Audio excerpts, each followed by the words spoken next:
Good morning, good afternoon, and good evening. Happy Bringling. Welcome to our another show today on Design Your Unicorn, where we help solopreneurs, entrepreneurs, and business owners to sustain, adapt, and scale up their ventures right from an idea to a unicorn in the next 3 to 5 years' time. And today we have very good,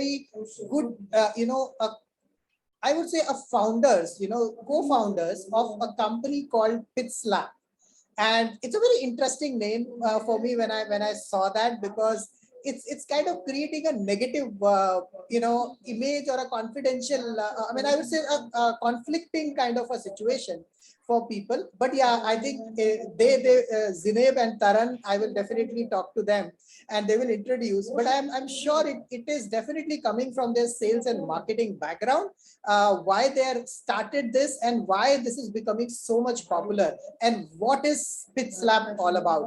So over to you, Zineb and Taran. I would want Zineb to kind of introduce herself first. How did she she, along with Taran, she started PitchLab, and what is the purpose behind that when you started off? Fantastic, and thank you, Ancha, for having us. It's our pleasure to be here.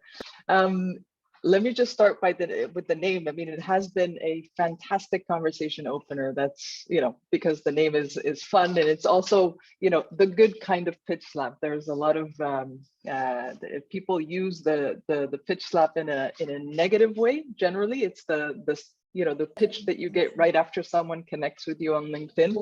So right. That's the unwanted spammy one. We're the good kind of pitch slap, where we slap founders investor pitches with actionable feedback.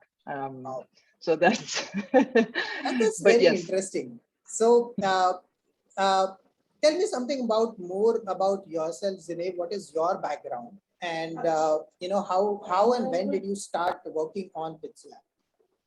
So, I mean, I'll let Taran, introduce himself too, but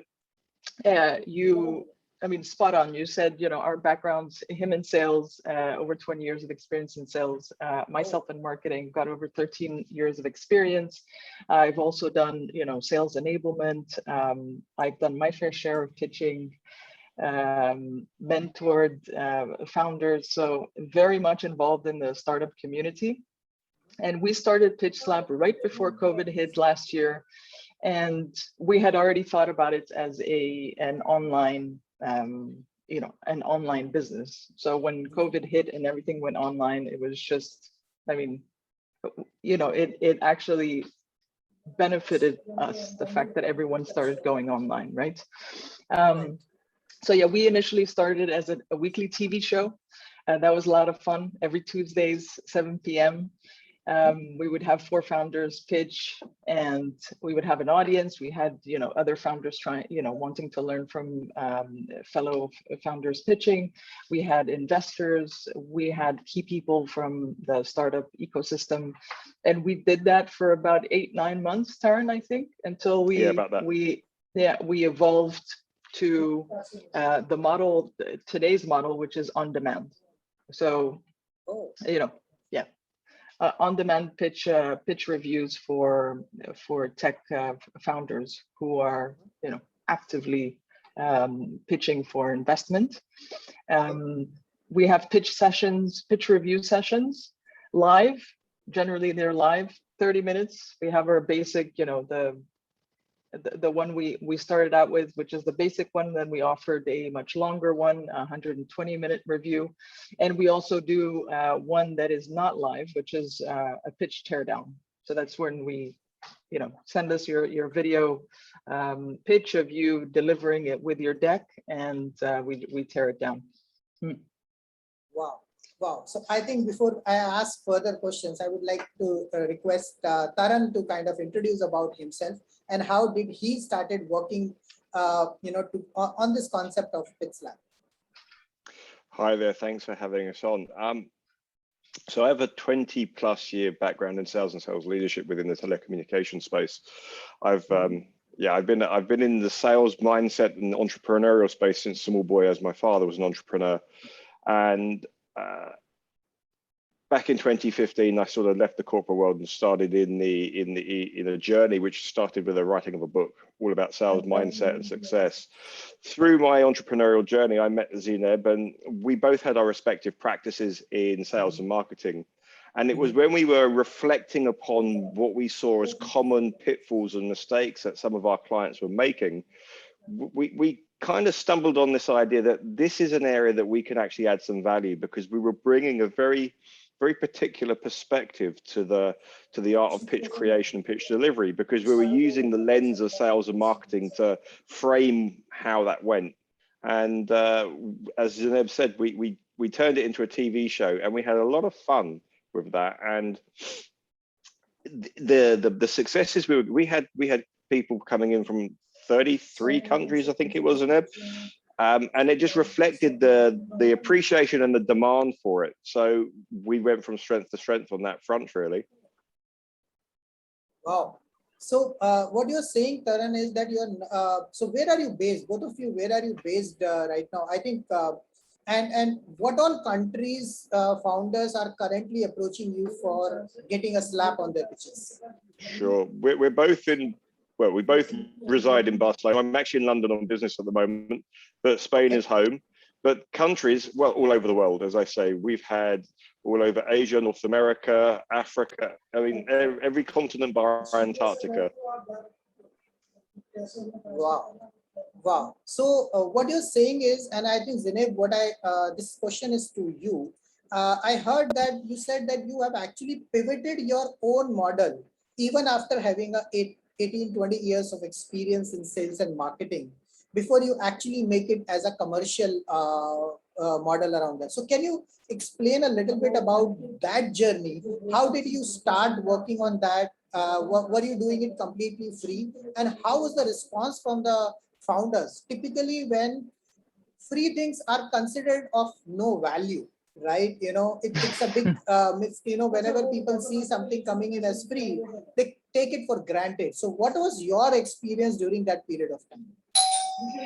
Well, what we evolved was Pitch Slap, so not my marketing consultancy per se, which I did evolve, but that's not what we're here to talk about today. But Pitch Slap, why we decided, and I think spot on, that's one of the reasons behind us actually starting Pitch Slap, is because what we saw out there were mainly, these communities that would start around, weekly pitch feedback, but they were crowdsourced, right? They were free and they were crowdsourced. So free, absolutely, I agree with what you just said. They don't give it the importance, right? As opposed to, even if it's, 10 euros, I think they already start to give it more importance.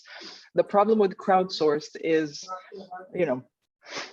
how do you know if that advice is actually gonna help you take your pitch to the next level, right? That's the big question, right? Right. So that was also the reason behind us starting that TV show, which was paid, a very small ticket, right? Very small, but at least it broke that barrier and made them take it more seriously.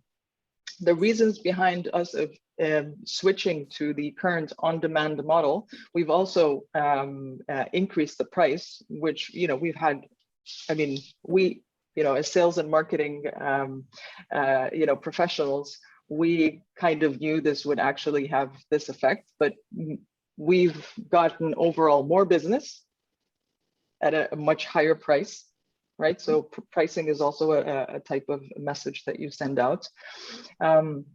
And the fact that, the flexibility with on-demand, it just opened up a lot more opportunities, as opposed to having one specific hour every single week. So now, we have an open calendar where they can choose the best time that fits for them. That's great. So Taran, I think this question will be to you. How have both of you have met actually? Where did you meet both of you, and how does this journey started off with Pitch Slap? Because what I heard from your conversations is that you have actually started this together, and you are still there, working on it. So how did you meet, and what was the journey, and how did you actually got into this concept of pivoting pivoting about Pizza? Yeah. How did we meet? There's a funny story about that. Shall I share that story? I'm not sure. Um, I invested in a startup about 4 years ago. I was an angel. I was an angel investor in a startup, and Zineb was the CMO for that startup. And we had a very brief time together during that, whilst that startup was running. It was unsuccessful ultimately, but it was a great opportunity because I met some amazing people. Then we didn't see each other for a while, and we reconnected at a startup pitching event where I was doing some coaching and mentoring. And we had a conversation, met for coffee, and started talking again about what we were doing. So it was very serendipitous. And it's one of those things where you say, it was a very good reinforcement of a lesson I've always believed in, that you should never judge a situation on its own, because at that moment, you never can fully appreciate the import of that meeting. So whilst the startup that we were both involved in was unsuccessful, it actually was the foundational piece for what's become a fantastic relationship. So yeah, very, very blessed. But condoms were involved, weren't they, Z? So, Yes, so they were. the startup that I was an investor in was providing mail order condoms in Spain, which was kind of a novel approach at the time. But it is a bit of a humorous talking piece, isn't it? Wonderful. So I think that's something very interesting story, because typically I have not seen investors becoming co-founders, because in the investors community, it's been said, I myself is an angel investor. I mean, recently turned into angel investor, and I've been an entrepreneur, frankly, all throughout my life. It looks like that entrepreneurship is there in my blood. However, I had a employment experience as well, almost around 18 plus years. But what I think, when I'm talking to a lot of angel investors or many venture capitalists, one of the common thing is, which is there in their mind, is that as an investor, you're not running the company. It's the founders or the CXOs who are running the company. And that generally don't have that intention of starting up a company of their own. Yeah. So what made you kind of take a decision to really come as a co-founder and start a venture onto that? Because it is going to be a full-time commitment on that, and it will require a lot of hard work. It's not just easy to set up a simple website and start doing it. Absolutely. Well, it's a great question. Thank you. And I have a two-part answer. The first part is that I come from an entrepreneurial background. As I mentioned, my father's an entrepreneur, and it was my first business was when I was 14. So there's always been that dimension to me.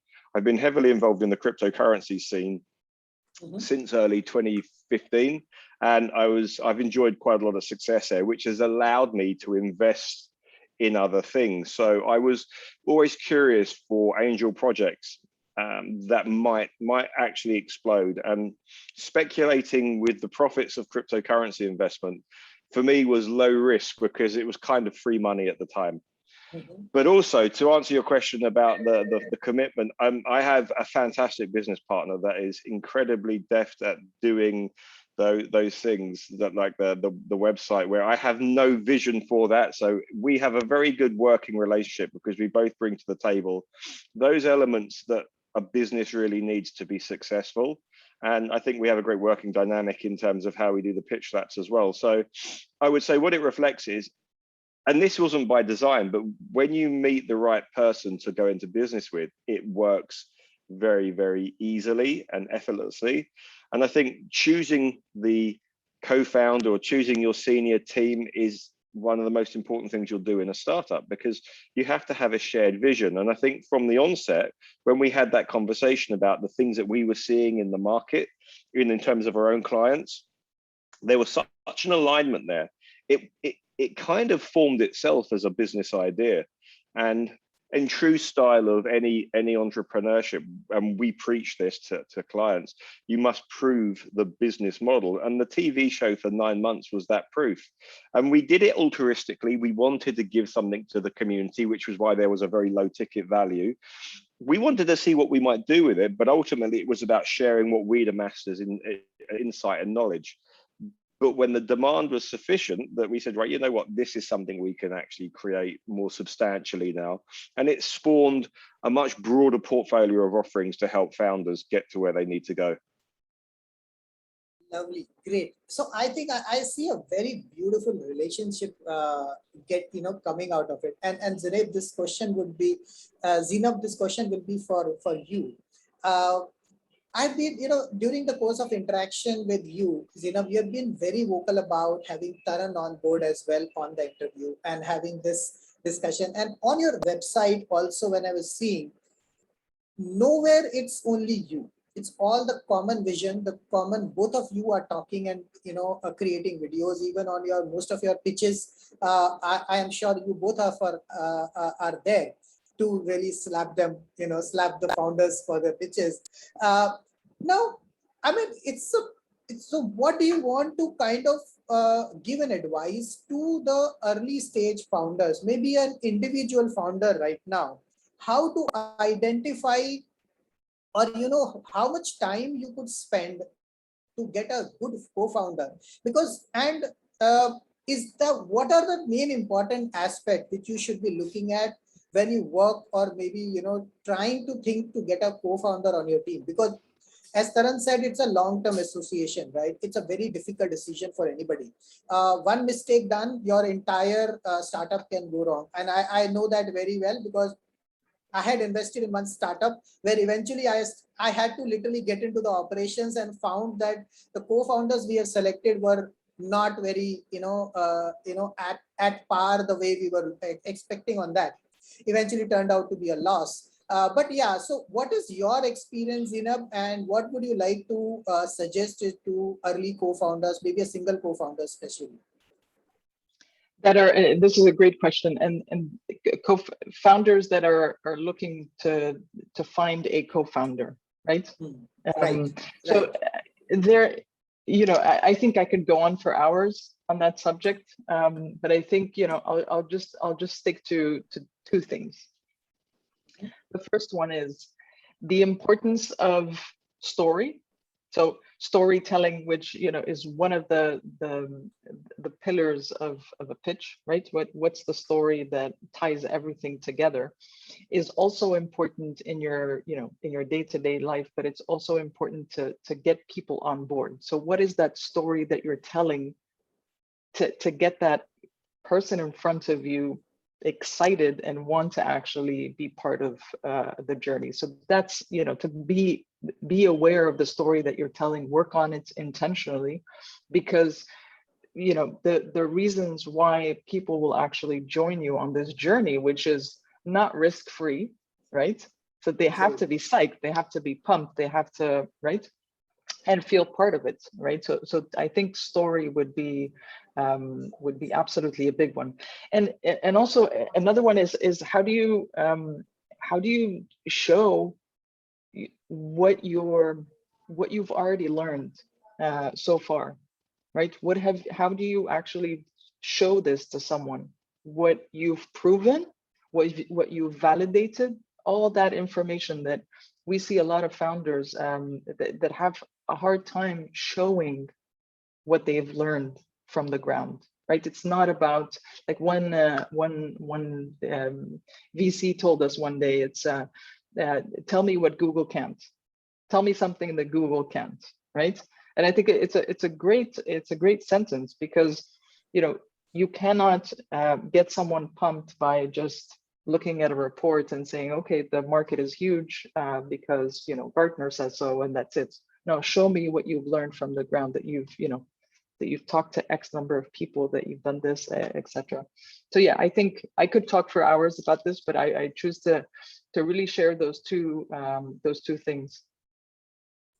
Okay, so got it. So I think it's a wonderful point. What I'm also understanding here is storytelling is going to be very important, not only just for investment, but also for getting your early co-founders and maybe a team as well.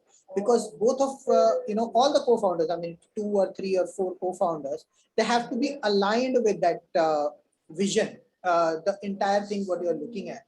And any founder who is coming up with an idea, and of course, it starts with one person at a time, typically. Uh, and then you get more and more people onboarded.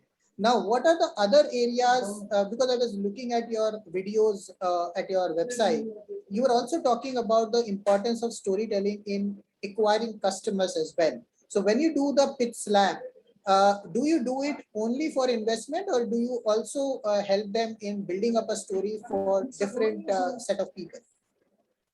So we started out with both sales and investor pitches, and then we decided to double down on investor pitches. Sales pitches we do in with our work through our consultancy. So Taran, through his sales consultancy, and myself through my marketing consultancy. So we do a lot of work with sales pitching there. But Pitch Lab, we've decided to focus. I think it's 95% investor pitches, 5% sales pitches that we get in general through Pitch Lab. And just to add, the other thing is that when you have two direct markets, it's hard to have one singular message, and that was the struggle that we kept encountering. How do we be singular in our message?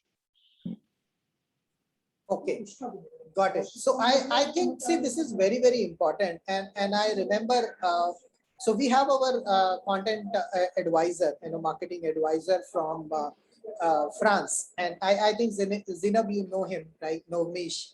So he had been actually talking to us about storytelling, and he had been helping us to build out that story, not only for the co-founders, for the for the team which we are onboarding, for the investors, for the customers. Now, Taran, considering your sales background, apart from the, the storytelling, what is most important for entrepreneurs who are looking to generate initial set of revenues when they probably don't have much of a product, very defined product right now, and there is always a difficult situation for them, or a catch-22 situation for them, whether they should give their products for free to test it out before they actually go on to for a paid product, or they should actually start with a paid product and then see what happens. So there is always a situational story, because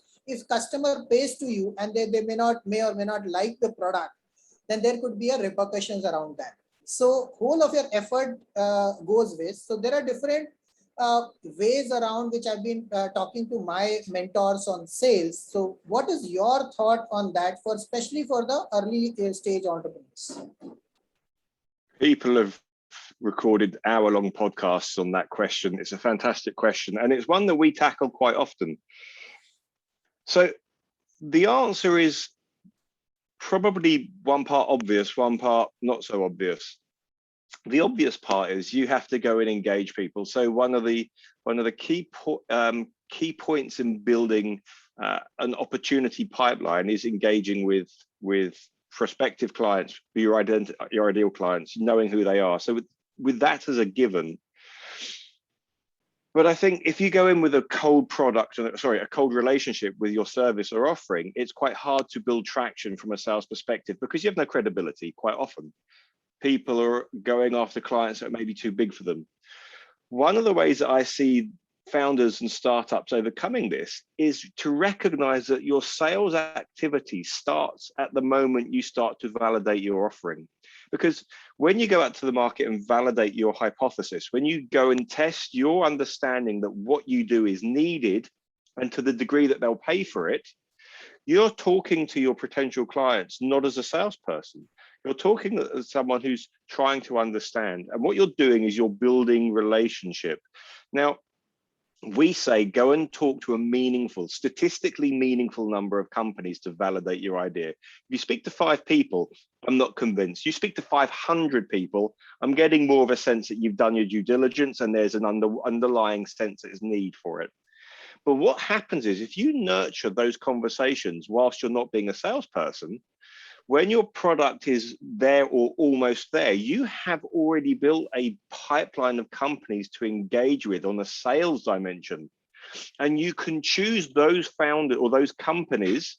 And often if you choose another startup, that's an ideal client, they're going to be more receptive because they recognize the difficulty of being a startup, finding your early customers. So you can almost cherry pick the conversations that are most sympathetic and most interested in your offering to present with them this opportunity to be a pilot organization. Whether you do it, I'm not a fan of free, for a myriad reasons. As a salesperson, I don't believe anything is free. There should be a negotiation and an equal exchange of value, whether it's financial or otherwise. So to the point then, it's free so much that I may not take money from you, but what I would receive is maybe testimonial, maybe the opportunity for you to speak to one of my future clients in order to help them come to a decision where it's a safe decision to make. So it starts at validation. As many companies that you can speak to who fall into your ideal client category, and those become your sales pipeline, especially for your first customers. Yeah. So the obvious part is go and talk to lots of people. The unobvious part is start much earlier than you think you need to with your sales activity. Great. I think that it answers this very, very beautifully. So what you are saying, Taran, is that there is a value exchange when it comes to sales. And I think it's not about, it's a very wrong feeling. I know it's a very bad feeling within most of the entrepreneurs that, we are selling something. We are selling something to somebody, and it's basically they feel that they are getting benefited by taking that money. However, it's a mutual exchange of value. They are getting something back in return with exchange of money. They are paying it to us on that. Now, what another point you also mentioned is that in the early stages, the value may not be entirely in terms of money.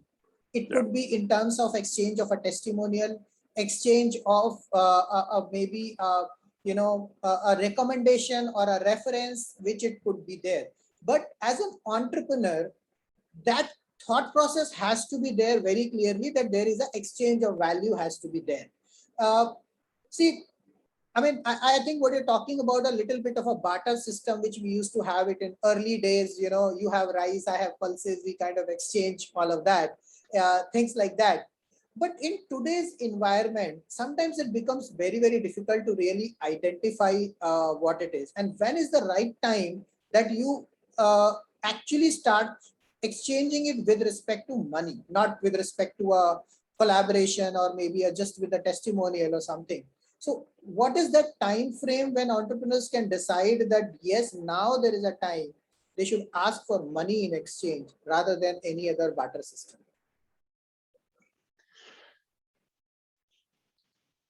Let me answer that slightly at a tangent, and I'll come back to your main question. The first thing what I see a lot of in the entrepreneurial space is maybe not necessarily the best thinking towards their value. When you don't understand your value to the market, it is very difficult to ask for money. And I've trained hundreds of salespeople during my career to sell. And one of the common obstacles that they must overcome is being comfortable in asking for the business. It's incredible how many salespeople find it difficult to say, here, this is the value, it fits your needs, can I have the business?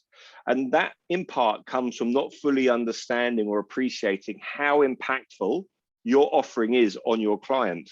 When you understand that at a granular level, when you know that actually what you do makes their life so much better or removes so many obstacles that they can achieve more, then you have no worries about thinking what your value is. So that plays out on the field of discounting or whether you're actually asking for money. So to answer your question indirectly, they should be asking for the money straight away. But that first one or two customers, maybe they find difficulty in it. And if so, try the approach of offering an experience or a trial experience in exchange for other values such as testimonial. But if you truly recognize, and it's two parts, if you truly recognize the value and the value is significantly large to the customer, and which is why we have to do the validation part, then asking for the money at the beginning is as relevant as asking for it 6 months or a year down the road, because the difference you make to their organization is demonstrable. I can show you today, this is what your business looks like and these are your challenges. Tomorrow, which is the future, the golden era, this is what it will do for you. And the bigger that gap that my product cures or solves for you is the justification.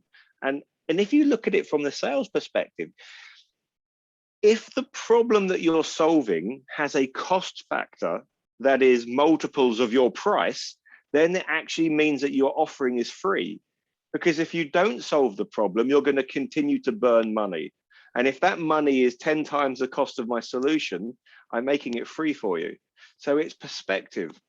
So my advice is always to look at the value and truly understand how it impacts the business, because the more you understand that, you'll find it easier to sell. Got it. Brilliant point, Taran, and I think very nicely explained. I was not expecting this question to be coming up though. I mean, but I think you have really explained it very, very well. That it is what the one as an entrepreneur, one has to really understand that what is the maybe the spend or the savings which you can offer or give it to your prospective client. And once that value is understood well, I think the cost which you're charging is going to become very, very minimal. So if you're, let's say, charging for $100 or 100 euros for doing a pit slab for something, if they're able to get $100,000 out of it, I think it's a larger value which they should be looking at it, rather than looking at that, oh, I have to spend $100 to get my pitch ready. It's not about that. It's about that anybody can make presentations, anybody can put some documents or some information around it. But what is that information which is going to attract investors or millionaires, for their business model is going to be more important. And that is where the investment comes in of their own, rather than talking about, just raising investments, and do the business with that. So thank you so much, Taran, for explaining this. So Zineb, I have a follow-on question with you, and especially this is from a marketing angle, because what have we have the ways the situations have changed today. There was a time when we used to do outbound marketing, or advertisements and promotions. You used to spend a lot of money, but in today's online world and the way of influencing is kind of working. 90% of the times, marketing has become inbound marketing. And most of it, people are talking about developing communities, the relevant communities of your potential customers, and then eventually they buying it from you rather than you go and sell it to them. So what is that you have to say about that part of it, and how it can really bring out the benefit, or how somebody can develop communities, especially at a very early stage, so that eventually they can give them the offers which you have for them as a sales option?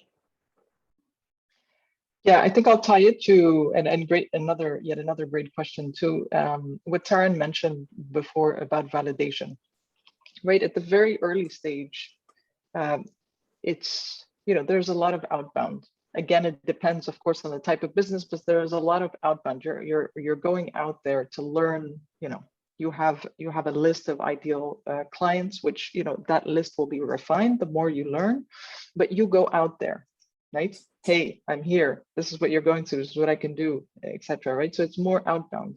If you don't do that at the beginning, and just keep thinking, oh, I'm just gonna, put something out there, and people will contact me, which is, there are many big companies that actually think that, right? They work on these big projects and say, my vision for this is to launch it and then have people come to us. I think that's, that's a bit wrong, because at the beginning, you need to go out and learn what's the best way to express it. If I just from something like a specific example, if I'm reaching out to them on LinkedIn, am I going to write 2 pages? No, people don't have time. So how do I send them like this small paragraph to understand if they have interest, what's in it for them? And then if they're interested, follow up, right? So all this takes time, and you have to outbound that. You have to go look for that to learn. And then, yes, the idea is to work towards inbound. Yes, that's the idea, of course. And building, a big part of building in public for early entrepreneurs, sharing everything that you do, being aware that what you do is of value, everything that you do is of value, and just sharing it and getting people on board. Got it. So I think that is perfectly. So what you're saying is that, it's not about inbound marketing, maybe a fallacy for people, or maybe a misunderstood concept out there where they can think that everybody will come on their own. I mean, without advertising or telling it somebody. So, I used to hear this, from my father at some point in time, when I was getting married. So he was used to say that, if you want to get married and you are looking for a bride or a groom, you have to go and advertise yourself. You have to tell people that you are there, look, I'm there, and then only some of the incoming options may come in. So I think it's something like that. It's a marriage of a client and a vendor or a person who's providing the service. So great way to answer that, Zineb. I think I would lead to one final question to both of you rather, and you can answer that from your own experiences.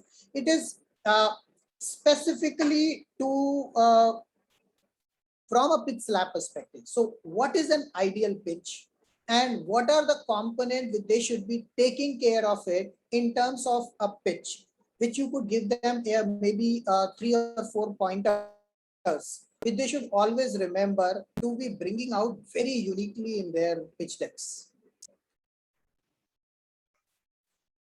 Yeah, Shall I go first? please. Oh, sure. Okay. Yes. So what is an ideal pitch? Well, an ideal pitch ensures that the audience wants to have that next conversation. A lot of people misunderstand the purpose of the pitch. The overall objective is to get funded, but your pitch is to open a dialogue, because in essence, it's a sales pitch. You're selling your business to an investor. So treat it as such. You don't walk into an office, thrust a contract and a pen in someone's hand on the first meeting and say, sign it. So it's getting that next conversation. And in order to do that, you have to give them enough curiosity and intrigue about a problem you've clearly articulated and proven that there is a need to fix it, and that there's scale in the market to generate the returns that they are looking for as investors. Yeah, those things have to be present, not necessarily war and peace in large volume, but enough to say, well, I want to know more, rather than for them needing to pick up their mobile and start searching for something. Oh, interesting. Just a small question out there. A lot of times I've seen pitch decks which are coming in different forms and shapes, when somebody sent. And there are many of times, even when I used to make pitch decks, I used to get replies from investors saying that, give me the investor's proposition. And it becomes very difficult for me as an entrepreneur, to define how much information do I provide in that initial pitch deck. As you rightly said, it's a start of a discussion, but investor would want to know that what is that you're offering it to them.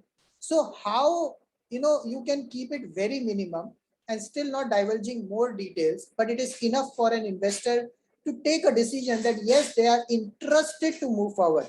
It's like selling a product without telling the price of it.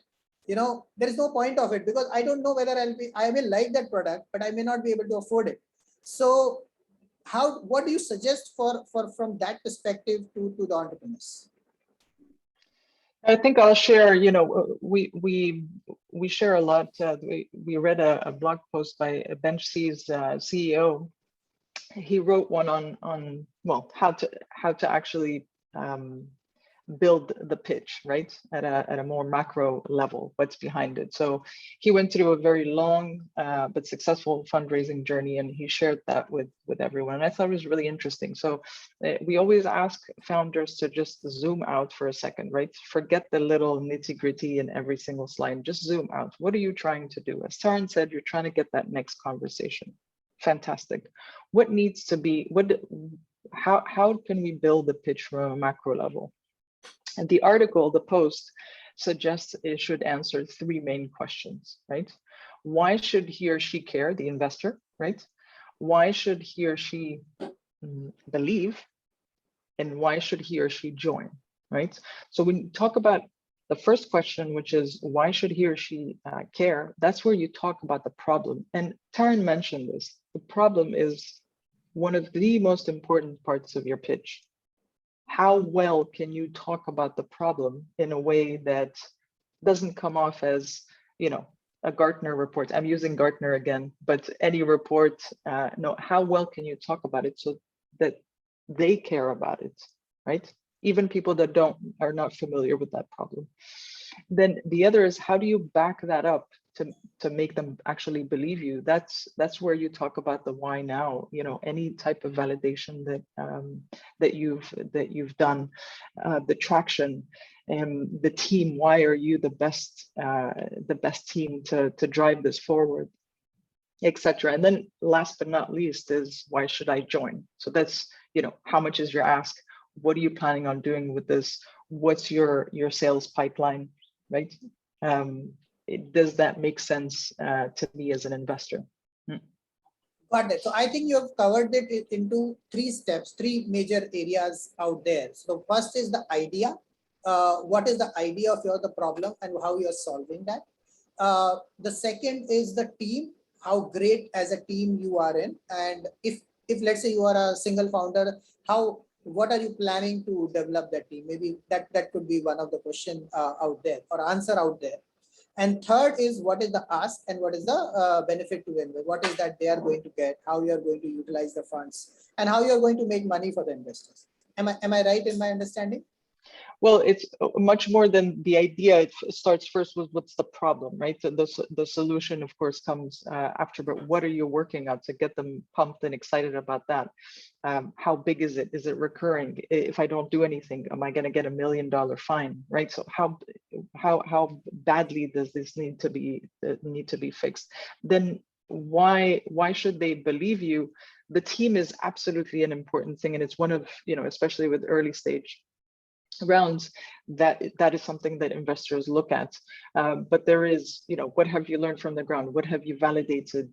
What's your next steps, your go-to-market strategy? That's one of the slides that most founders, you know, they just butcher, because they just go and they make it a very theoretical slide. I'm going to do a little bit of SEO. I'm going to do a little bit of this, of that. No, realistically, how did you get those, and how are you going to get more without breaking the bank, as Guy Kawasaki said, right? If I could just add, what we see, and we host a clubhouse room weekly to sort of share these insights. What we see are people coming up with ideas without validating them and looking for funding on an unvalidated idea. And essentially, one of the investor friends that we have in Barcelona turned around and said to me, we don't want to invest in funding your research and validation. We want to fund a business that scales. So my advice is to any entrepreneur is, before you go and ask for money from an investor, make sure that you've engaged in the market to prove to yourself beyond any reasonable doubt that the problem exists, or that you're delivering an opportunity that really makes a difference and that they agree that they need it. Because that changes the whole shape and feel of a pitch, when you can say, look, it's not me, this is what the market's saying, as opposed to, this is what I think, give me the money and I'll go and prove it. 2 very different positions. Very, very interesting point, Taran. And I think I can go on hours and hours asking you so many leading questions, but I respect your time. So I just want to ask one last question before I go to the fun part of the questions of this. When you do your pitch lab, you know, when you work on that model and you have these half an hours, 1 hour, or different kind of sessions, you know, the time frames. What are the typical support or which an entrepreneur gets during those sessions, and is that generally enough for them to eventually improve their pitches? Yeah, I'll take this one, Taran. That's, you know, one of the things that differentiates us from other alternatives out there is that the type of feedback, thanks to this combo, right? We complement each other very well. So live, you get Taran, you get myself, bam, bam, bam for the half an hour session, and then of course, you know, with the 120-minute session, you have more time. But it's in addition to this combo, it's feedback that you can take right after the session and actually make changes and see improvement. So very actionable. Very actionable feedback. The sessions are recorded, so if the founder doesn't want to spend their time, taking notes, and they could just be 100% in the conversation, they can, right? If they need to ask follow-up questions, etc. So we send them the recording afterwards, so they can review it, watch themselves pitch. On a side note, it's one of the things that we always recommend, which is recording yourself and watching yourself. Especially nowadays, most of the pitching is done online. So that in itself is a huge step. It's a great way to actually improve, because you watch yourself and you see it's excruciating the first time, but it's a great way to see the reality, see how you come across. Are you just moving your hands all the time? Is it like, are you pitching like this, right? Yeah, got it. Yeah. Just to drive home one of the points Zineb made, it is the intention to have immediate actionable feedback that you can literally take away and change your pitch in the morning for the pitch you're going to deliver the next day. Because there's no point in breaking down the pitch and saying, well, you need to change your structure here and you need to check. That's fine if you've got plenty of time, but things move very quickly, and more often than not, the founders say, oh, we're pitching on Tuesday, and it's like a day away, and they want the feedback, and it's like, well, you could always start a little bit earlier, but that's why we try and make it immediately beneficial to them. And I'd say the bias is about 80% us giving feedback rather than free flow conversation, because another common consequence, sorry, I'll just make this point briefly. Founders love to talk about why they've done something, and they're not so comfortable in listening about what's not right. So we often have people trying to explain why they've done something, but that's not why they're paying us. I don't care why you've done it. We're telling you how we think you could make it materially better. Sure. Thank you so much. As I said, I can go on hours and hours for this, but I will just stop it here and would ask a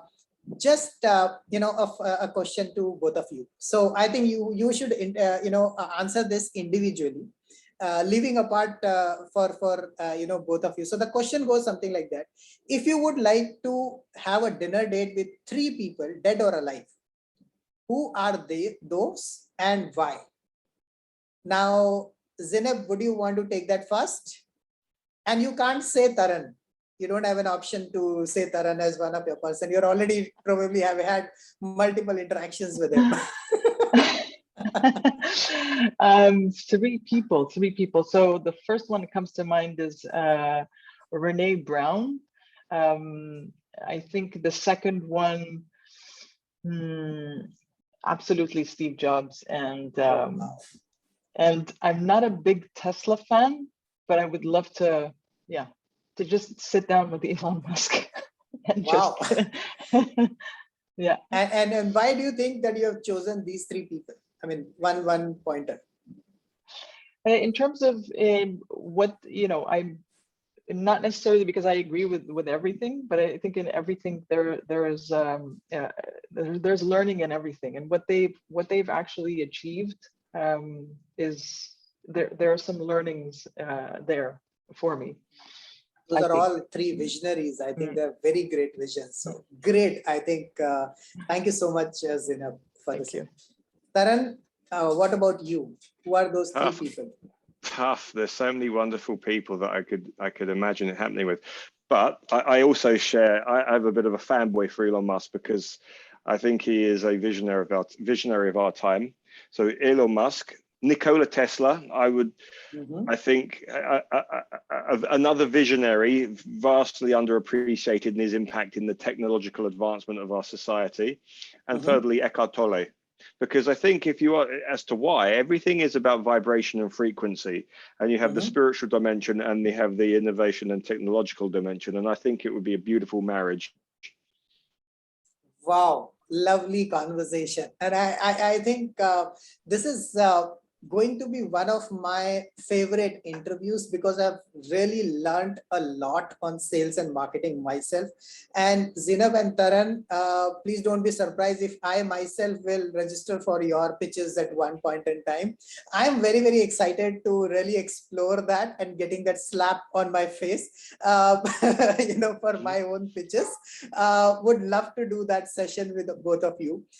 Before, I think as a parting thing, as a last word, what do you want to suggest it to the founders, and how they can approach to you if they really want to get their pitches really, really perfected out well?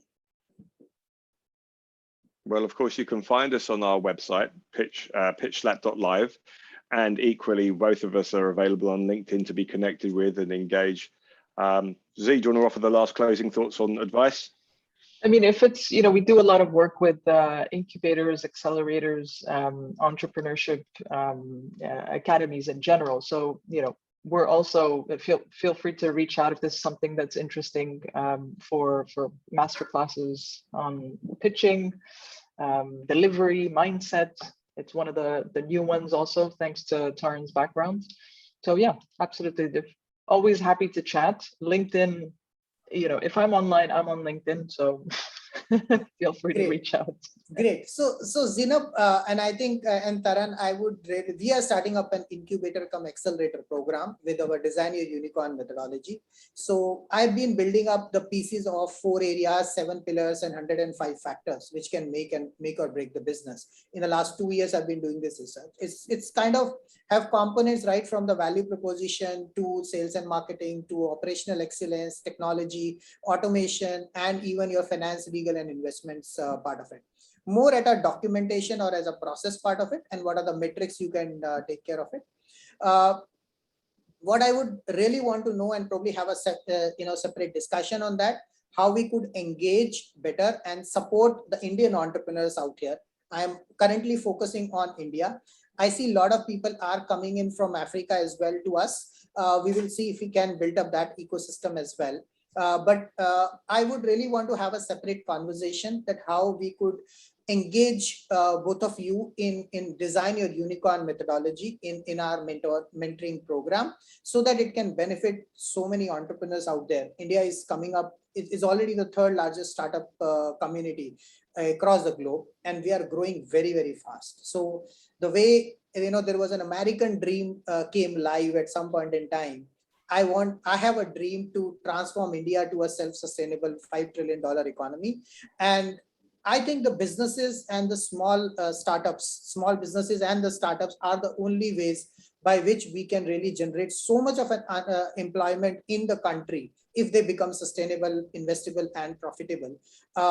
And eventually lead to a situation of an unemployment. So that's how our whole focus with our Vision 2020-2030 is going, where we are focusing on transforming 1 billion lives, 1 million businesses, and 100 unicorns. So I think I would really want to connect with both of you once more at your preferable time and talk about this initiative. So we'll definitely connect offline on this.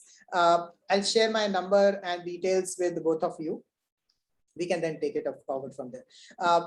But for everybody else, you can definitely go to pitchslap.live, and really you should. I have seen some of the videos; they're really, really interesting, and the feedbacks which are coming in over there. So I myself is very, very inquisitive to really try it out. And believe me, Zineb and Taran, I will definitely go for at least one pitch slap with you, and we'll definitely go for that. And I'll really recommend everybody to go on pitchslap.live or reach out to Zineb and Taran on LinkedIn to get that.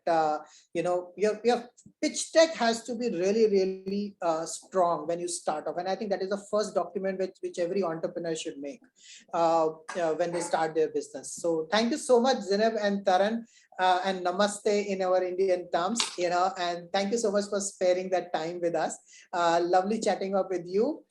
With this, to our viewers, keep bringing, keep growing. Thank you. Thank you, Anshav.